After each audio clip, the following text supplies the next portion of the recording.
کیونکہ اس میں پرابلم یہ ہے کہ ہر نظام تاریخ کے اندر جب وہ قائم ہوتا ہے، ڈومیننٹ ہوتا ہے، ہر رولنگ سسٹم اس کا کلیم یہ ہوتا ہے کہ وہ قدرتی ہے. یہ قدرت کی طرف سے طے تھا کہ فرعون اور اس کے خاندان نے ہمیشہ کے لیے حکمرانی کرنی ہے مصر. یہی قدرت نے فیصلہ کیا تھا الیگزینڈر کے لیے.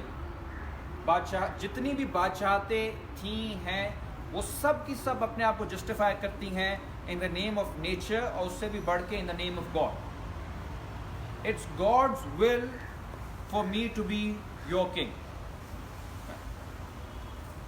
اور کیونکہ وہ فیصلہ جو ہے وہ ڈیوائن فیصلہ ہے، کیونکہ وہ انسانوں کی پہنچ سے باہر ہے، تو اس کو ہاتھ نہیں لگایا جا سکتا، اس کو ٹچ نہیں جا سکتا. It is eternal. سرمایہ داری اسی چیز کو سیکولرائز کر کے پریزنٹ کرتی ہے کہ یہ فطرت کے، انسانی فطرت کے قریب ہے، ایٹرنل.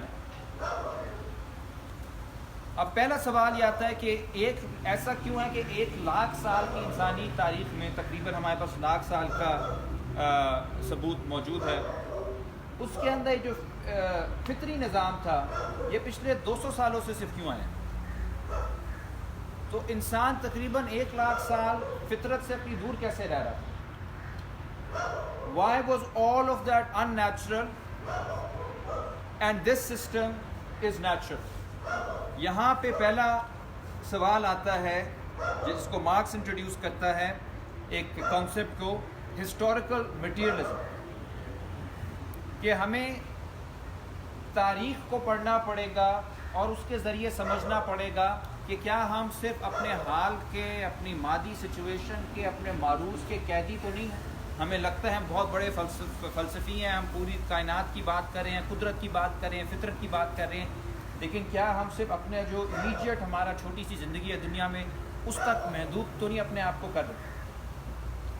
اور اس ہسٹوریکل مٹیریلزم کے ذریعے مارکس جب تاریخ پہ نظر دوڑاتا ہے، کیپٹل کے اندر جو کتاب ہے اس میں ایک بہت زبردست ایک سیکشن ہے پریمیٹیو ایکیومولیشن کا، جو آخری چیپٹر ہے، اور وہ کہتا ہے ایک چیز وہ نوٹس کرتا ہے کہ جتنا ہمیں یقین ہے کہ آج یہ حقیقت ہے اور قدرتی ہے، 8ویں صدی میں پیدا ہونے والے لوگوں کو، 9ویں صدی میں پیدا ہونے والوں کو، جو جاگیرداری کے زمانے میں پیدا ہو رہے تھے، ان کو بھی اتنا یقین تھا کہ جاگیرداری جو ہے وہ فطری ہے.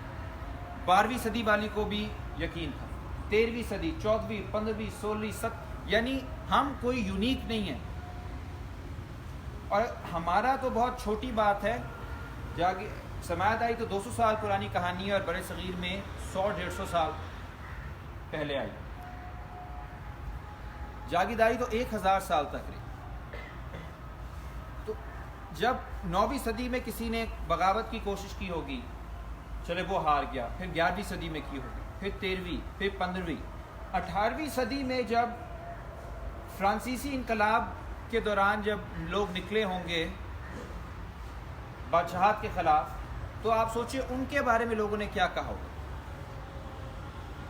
کہ یار یہ چیز تو تم لوگ کیسے بے وقوف ہو، یہ چیز تو 1000 سال سے لوگ کوشش کر چکے ہیں، بار بار شکست ہوئی ہے. فطری نظام جو ہے وہ بادشاہت ہے اور جاگیرداری ہے، تو آپ کیوں بار بار اس کو چیلنج کر رہے ہو خام خام؟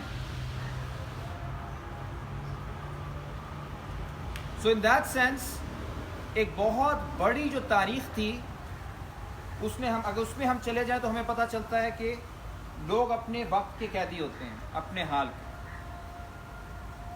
لیکن اس کے باوجود فرانسیسی انقلاب بھی ہو گیا 18ویں صدی میں، امریکہ میں بھی انقلاب ہو گیا، اور انہوں نے دونوں ممالک میں بادشاہت کو ختم کر دیا ہے. یہ کہا جاتا تھا کہ بادشاہ کو اگر آپ ہاتھ لگاؤ گے تو ہاتھ پگھل جائیں گے.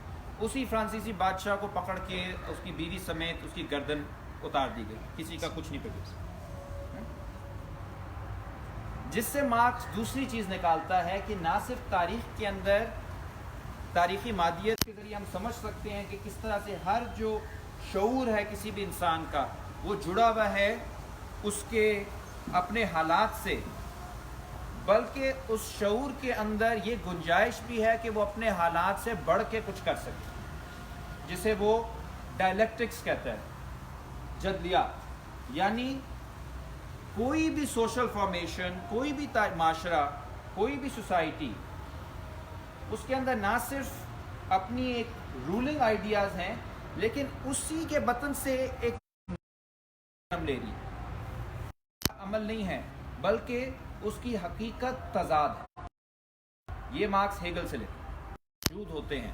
اسی لیے غلامانہ دور کے بعد جاگیرداری ہے، اور اسی سے جاگیرداری کے اندر جو تضادات پیدا ہوئے، جس کے اندر ابھی ہم نہیں تفصیل میں نہیں جا سکتے وقت کی قلت کی وجہ سے، لیکن انہی تضادات کے اندر سے یہ سوچ ہے کہ کیا انسان جو ہے بادشاہت کے بغیر رہ سکتا ہے، کیا جاگیرداری کو ختم کیا جا سکتا ہے۔ یعنی یہ جدلیاتی عمل تھا جو تضادات پیدا ہوئے سماج کے اندر، اسی میں سے نکلا۔ یعنی جو شعور ہے ہمارا، وہ ریفلیکٹ کرتا ہے کسی بھی انسان کا شعور ان تضادات کو۔ آپ کا شعور جو ہے وہ اس ہمیشہ، چاہے آپ کسی بھی کہ آپ کو قید کریں گے، بس یہی حقیقت ہے، آپ نے پیدا ہونا ہے، پڑھائی کرنی ہے، اس کے بعد ہائر ایجوکیشن کرنی ہے، اس کے بعد اور ہائر ایجوکیشن کرنی ہے، جب پتہ چلتا ہے نوکری نہیں مل رہی، اس کے بعد ایک اور ڈگری کر لینی ہے، پھر نوکری نہیں ملی تو سی ایس ایس کی تیاری شروع کر دینی ہے، پھر نوکری نہیں ملی تو پھر آپ نے کوئی چھوٹی موٹی فائنلی آپ نے شادی کر کے جس کو سیٹل کر دیں۔ یعنی ایک زندگی کا ایک ردم ہے جس کو ڈیفائن کر دیا سسٹم نے، مگر اسی ردم کے اندر یہ جو پورا ایک سیٹ اپ بنایا ہوا ہے، it is haunted by an incompleteness, اس کے یہ اندر سے ہی نامکمل ہے۔ اسی لیے انسان کی خواہش جو ہوتی ہے وہ اپنی جو حالات ہوتے ہیں اسے بڑھ کے ہوتے ہیں، کیونکہ کہیں نہ کہیں اس کے ارد گرد کوئی اور بھی ایسا امکان اسے نظر آتا ہے جو اس کی زندگی سے اور اس کی زندگی کا جو ردم ہے اسے بڑھ کے، وہ اس لیے کیونکہ معروض کے اندر ایک امکان موجود رہتا ہے ہمیشہ، which then means that because of dialectics, Marx is able to say that no society, no moment, no mode of production is ever fully complete. اس میں ہمیشہ گیپ رہتا۔ سو پہلا تنقید ہماری پہلے سسٹم پہ یہ آ گئی کہ قدرتی یا فطری کچھ نہیں ہوتا، بنیادی چیز یہ ہے کہ تضادات زندگی کا حصہ ہیں، اور یہ انسان نے خود چوز کرنا ہوتا ہے کہ کس قسم کا معاشرہ اسے چاہیے، کس قسم کی زندگی چاہیے۔ آپ جھک بھی سکتے ہو، آپ لڑ بھی سکتے ہو، کمریڈ کیسے، آپ جھک بھی سکتے ہو، آپ لڑ بھی سکتے ہو۔ These are decisions that depend upon you. آپ بہت اچھا ایک مارکس اس کے لیے فریز کرتا ہے، اس زمانے میں مین، اب ہم کہیں گے humans make their own history but not in the circumstances of their own choosing. آپ کچھ حالات میں پیدا ہوتے ہو، وہ آپ پہ حالات کا جبر ہے، لیکن اس میں آپ نے فیصلہ کیا کرنا ہے، یہ آپ کا حق ہے، یہ آپ سے کوئی نہیں چھین سکتا، ٹو دا پوائنٹ کہ آپ امام حسین کی طرح بھی ہو سکتے ہو، ڈیتھ بھی امبریس کر سکتے ہو if you want, that is the right of any individual. So ایک فریڈم کی گنجائش ہمیشہ رہتی ہے، کوئی بھی سسٹم کمپلیٹلی فریڈم نہیں ختم کر سکتا۔ دوسرا پوائنٹ جو ابھی ہم نے تنقید رکھی کہ یہ کہا جاتا ہے کہ یہ سسٹم جو ہے ایکول ایکسچینج کے اوپر مبنی، کہ اگر آپ میں ہنر ہے، آپ مارکیٹ میں آتے ہو تو فری مارکیٹ آپ کو وہ کچھ دے پاتی ہے جو آپ ڈیزرو کرتے ہو۔ اس میں دو سوال سوچتے اٹھاتے ہیں۔ پہلا وہ ہے اوور آل تاریخی اور عالمی اعتبار میں کیا ایسا سچ ہے کہ جو گلوبل پاورز کا ہمارے جیسے ممالک کے ساتھ رشتہ رہا ہے پچھلے 200-250 سال میں، کیا وہ برابری کی بنیاد پہ رہا ہے؟ کیا ایسا ہوا کہ برٹش آئے، انہوں نے کہا کہ جی ہم پہلے ویزے کے لیے اپلائی کیا، پھر ان کو ہم نے ویزا دیا، وہ آئے، انہوں نے کہا کہ جی آپ کو ہم کیا ڈیولپمنٹ کر کے دے سکتے ہیں، تو ہم نے ان سے ریکویسٹ کی ریلوے بنا دیں، یہ کرتے ہیں وہ کرتے ہیں، اور پھر ان کو بھی فائدہ ہوا، ہمیں بھی فائدہ ہوا، معاملات ہیں۔ یا جو تاریخ ہے سرمایہ داری کی، وہ اصل میں تاریخ ہے قبضے کی، جنگ کی، خون خرابے کی، لوٹ مار کی، جس کو سویلائزنگ مشن یعنی تہذیبی مشن کہہ کے چھپایا گیا۔ جو آئے ادھر برٹش، وہ ویزے پہ نہیں آئے، وہ ٹینک اور گھوڑے لے کر، the British came as an occupying power۔ یہاں پہ آ کے جو انہوں نے لینڈ کو پرائیویٹائز کیا، ایک بہت فیمس ایکٹ ہے 1793 کا پرماننٹ سیٹلمنٹ ایکٹ، جس میں زمین کو جاگیرداروں کے حوالے کیا گیا۔ اس کا مقصد ہمارے نزدیک یہ نہیں تھا کہ آپ نے ماڈرنائز کرنا ہے انڈیا کو اور ہندوستان کے عوام کو آپ نے روسو یا کانٹ سے متعارف کرانا ہے، فریڈم کے آئیڈیاز دینے ہیں، بلکہ اس کا مقصد یہ تھا کہ وہ زمین جو لوگوں کی اجتماعی تھی، مشترکہ زمین تھی، اسے نجی ملکیت میں دی جائے، کن کے حوالے کی جائے، جو برٹش کے پٹھو تھے، اور ان کے ذریعے ٹیکس جنریٹ کیا جائے، وہ ٹیکس جو کہ بعد میں پھر برطانیہ کی ترقی میں لگ سکے۔ اسی طرح ان سے وہ ایگریکلچر پروڈیوس لیا جائے جس کی اس وقت ضرورت تھی، جیسے کاٹن، جوٹ، ویٹ، جس کی برطانیہ کو اس وقت ضرورت تھی، اور ریلوے ٹریکس اس طرح سے بنائے جائے۔ اگر ابھی بھی آپ دیکھیں ہمارا جو ریلوے ٹریک ہے وہ پاکستان کو اندرونی طور پہ کنیکٹ نہیں کرتا، وہ سارے کے سارے پورٹ سٹیز کی طرف جاتے ہیں۔ کراچی کو انہوں نے گجرات میں کیا، ممبئی شہر ہی نہیں تھا، اس کو بنایا۔ اس کا مقصد کیا تھا کہ یہاں سے کیا جو پروڈکشن ہے اس کو بھیجا جائے انگلینڈ کی طرف، جسے کہتے ہیں ڈرین آف ویلتھ، یہاں سے ویلتھ کو ڈرین کیا جائے۔ ایک بہت خوبصورت سڈنی منٹ سے ایک پروفیسر انہوں نے لکھا ہے کہ ان کی ویسٹ انڈیز میں بھی تھی کالونیز برٹش کی، جو کہتا ہے کہ وہاں پہ جو کافی کے ورکرز تھے وہ سلیوز تھے، وہاں پہ سلیوری کر کے کام کروا رہے تھے، وہ کافی بنا رہے تھے، اور مینچسٹر میں لوگ سٹیل مل میں کام کر رہے تھے، وہ چینز بنا رہے تھے۔ کافی جو تھی وہ ورکرز، برٹش ورکرز کو دی جاتی تھی تاکہ وہ زیادہ کام کریں، اور اس سے زیادہ چینز بنتی تھی، اور جا کے ان کے اوپر زنجیریں باندھی جاتی تھی ان غلاموں کے جو کافی اگا رہے تھے۔ نہ برٹش ورکر برابر تھا اپنے مالک کا، اور نہ وہ غلام جو بڑی بڑی کمپنیز کے لیے کام کر رہے تھے۔ یہ شوگر میں انڈسٹری میں بھی کر رہے تھے، یہ کافی میں بھی کر رہے تھے۔ ایک بڑی خوبصورت ان کی کتاب ہے sweetness, the power of sweetness, city minutes, جو پوری تاریخ بتاتے ہیں کہ شوگر کا ابھی بھی آپ دیکھ رہے ہیں مافیا ہے یہاں پہ ہماری حکومت۔ یہ شوگر کا پوری تاریخ ہی ایک مافیا کی تاریخ ہے پچھلے 300-400 سالوں کی، اور اس میں جو کلیدی کردار تھا وہ برٹش کا تھا، بعد میں امریکنز کا۔ اسی کے ساتھ دوسری تنقید ایکول لیبر کی، ایکول ریلیشن شپ کی یہ بنتی ہے کہ جو شخص، اگر ہم یہ کہیں گے جی فیکٹری میں جو کام کر رہا ہے اس کو پورا اتنا ہی مل رہا ہے جتنا وہ محنت کر رہا ہے،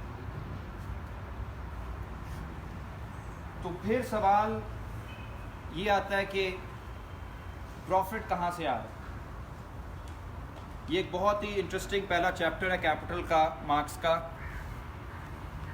اور اس میں بڑے تفصیل سے وہ بتاتا ہے کہ اصل طاقت یہ نہیں ہے کہ میرا اور آپ کا کانٹریکٹ ہے اور آپ نے کچھ کام کیا، میں نے آپ کو اس کا معاوضہ دے دیا۔ سوشل سیکورٹی سے بات ہے تو سوشل انڈسٹری میں بات ہے وہ آج کل سوشلی سیکیور بھی ہو چکا ہے۔ پورے پنجاب میں سوشل سیکورٹی کمپنی بن چکی ہے جو ہاسپٹل کو سیکیور کرتی ہے اور ان کو ان کا معاوضہ دیتی ہے، اگر ان کو کوئی میڈیکل ایمرجنسی پیش آ گئی تو ہاسپٹل تک بھی لے گا۔ چلیں میں اس پہ ابھی ہم آتے ہیں۔ تو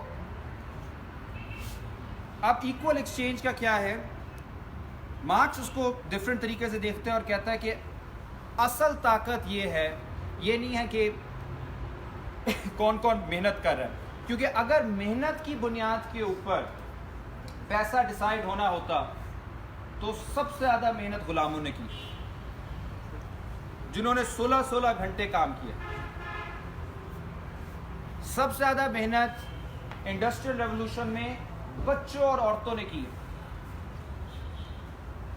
جنہوں نے نہ صرف 14 گھنٹے کام کیا فیکٹریوں میں، بلکہ عورتوں نے خاص طور پہ گھروں کو بھی سنبھالا، اور اینڈ میں ان کے پاس اتنا پیسہ نہیں ہوتا تھا کہ وہ اپنے بچوں کو ہسپتال لے جائیں۔ This means that they were doing part of their labor not for themselves but for those who controlled their work. اور اسے کہتا ہے کہ جو اصل طاقت ہے وہ یہ ہے کہ میں کتنے لوگوں سے کتنے گھنٹے اپنے لیے کام کروا سکوں. یہ سرمایہ کی طاقت. اس وقت امیزون والے جو بندہ ہے اس کی جو بیزوس ہے اس کی کوئی 30 بلین یا کچھ 100 بلین، مطلب بہت زیادہ. سمجھ لیں میری ایف سی کی تنخواہ سے نا کافی زیادہ وہ کما رہا ہے. کوئی بھی بندہ ہیومنلی پاسبل نہیں ہے کہ اس لیول کی محنت کر لے. اس کا مطلب ہے کہ وہ کہیں نہ کہیں لوگوں کے ٹائم، لیبر اور ریسورس پہ اجارہ داری بنا کے بیٹھے. اس لیے ہمارے پاس اتنا پیسہ ہے، اور جو کسان ان کے لیے بنگال کے اندر سارا دن گندم اگا رہا تھا وہ بھوک سے مر رہا، وہ محنت نہیں کر رہا. دوسرا پوائنٹ کی جو تنقید ختم ہوتی ہے کہ it doesn't matter who is working. System کے اندر یہ میٹر کرتا ہے کہ who is controlling the means of production. جو ذرائع پیداوار ہے اس پہ قبضہ کس کا ہے؟ قبضہ اگر ملٹی نیشنل کمپنیوں کا ہے، قبضہ اگر جاگیرداروں کا ہے، قبضہ اگر بڑی بڑی کارپوریشنز کا ہے، تو پھر اس سے فرق نہیں پڑتا کہ نیچے جو لوگ کام کر رہے ہیں وہ اپنے وقت کو، اپنے جسموں کو، اپنے سارے ہنر کو کسی کے نجی منافع کے لیے صرف کریں. اس میں اجتماعی فائدہ نہیں دیکھا جا رہا، کوئی اپروپریٹ کر رہا ہے ان کی محنت. تو یہ دوسری بڑی تنقید. تیسرا پوائنٹ تھا سسٹم کی ریشنلٹی. یہ سسٹم جو ہے ریشنل ہے کیونکہ یہ اچھی طرح سے چیزوں کو ڈیوائڈ کرتا ہے. آپ نے سنا ہوگا جی ایکولیبریم ہوتا ہے، ڈسٹریبیوشن ہوتی ہے، کنزمپشن ہوتی ہے. اس پہ تو خیر اب بہت زیادہ تنقید شروع ہو گئی ہے اس ساری بات پہ. کیوں؟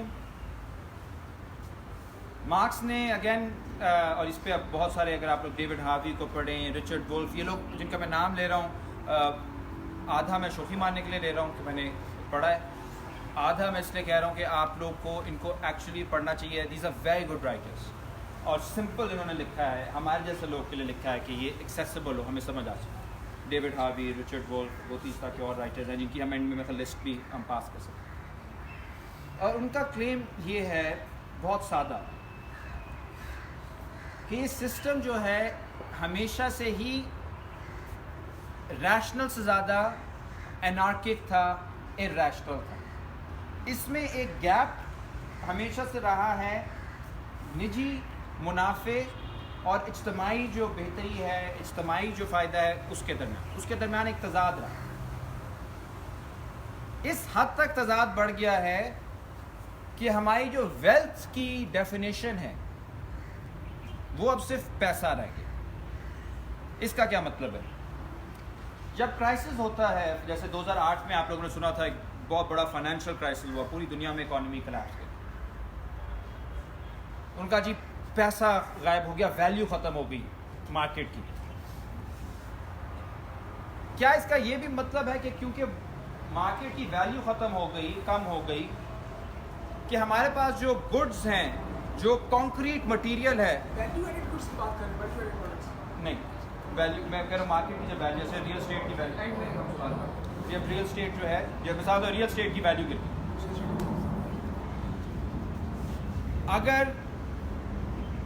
اگر ہم کہتے ہیں کہ جی یہ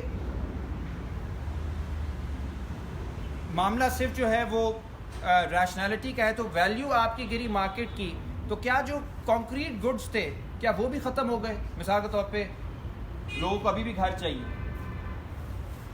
لیکن نیو یارک جیسے شہر میں ایک عجیب و غریب سچویشن بن گئی کہ گھر جو ہے خالی پڑے ہیں کیونکہ کوئی اس پہ پیسہ نہیں لگا پا رہا. سنسان گھر پڑے ہوئے ہیں، اپارٹمنٹس پڑے ہوئے ہیں، اور سامنے ہی اس کے بے گھر لوگ سو رہے ہیں کیونکہ ان کے پاس پیسہ نہیں ہے، اور کسی کے پاس پیسہ بھی نہیں ہے اسے خریدنے.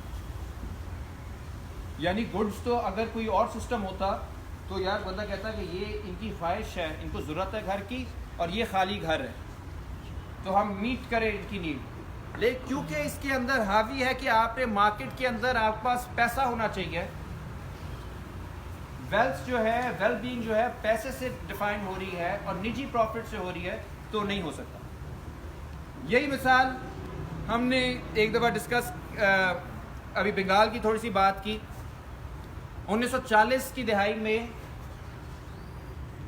بنگال کے اندر گندم جہاں پہ اگری تھی وہاں پہ لوگوں کی حالت یہ تھی کہ کیونکہ ان کے اوپر وہ مقروض تھے، وہ گندم خود اگا کے بیچ رہے تھے، قرضے واپس کر رہے تھے. ان کی یہ سچویشن بن گئی کہ وہ مارکیٹ سے جا کے اپنی ہی اگائی ہوئی گندم نہیں خرید پا رہے تھے. لوگ فوت ہونے لگ گئے اور ایونچولی 20 سے 40 لاکھ کا ہمیں فگر ملتا ہے جو لوگ قحط کی وجہ سے، بنگال قحط کہتے ہیں اس کی وجہ سے ملتا. قحط نہیں تھا،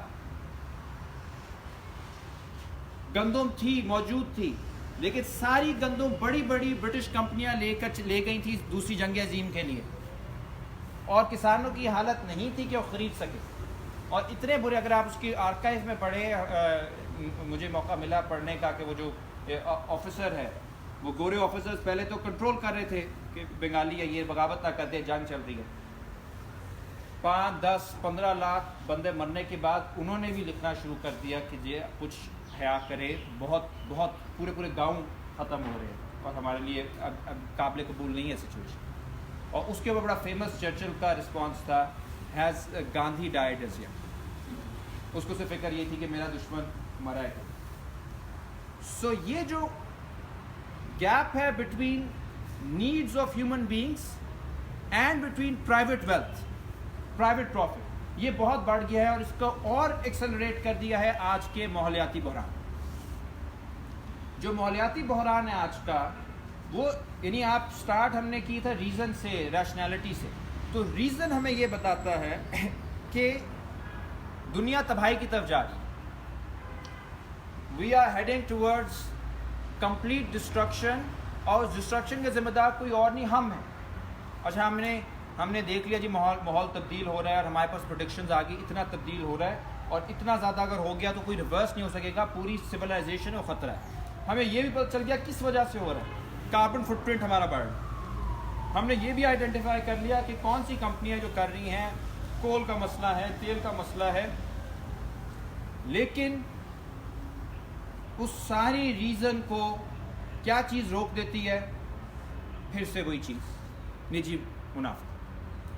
نہ امریکی حکومت جو ہے وہ اپنی بڑی جنہیں فوسل فیول انڈسٹریز کہتے ہیں ان کو ہاتھ لگا رہی، ہاتھ بھی نہیں لگا سکتی، بلکہ انہیں اور پروجیکٹس دے رہی.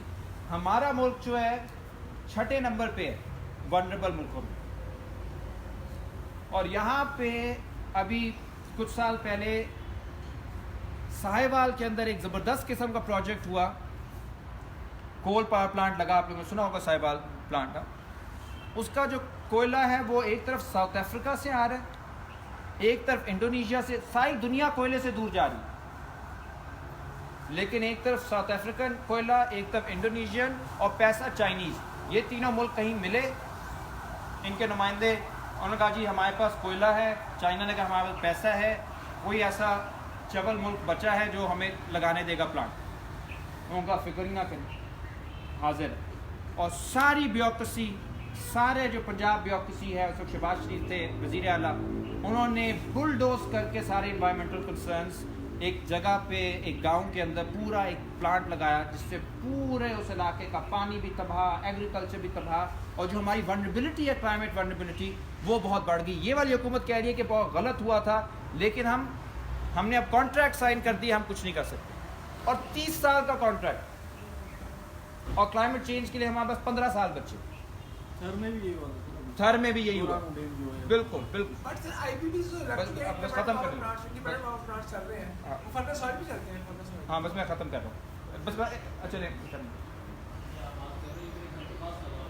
ساہیوال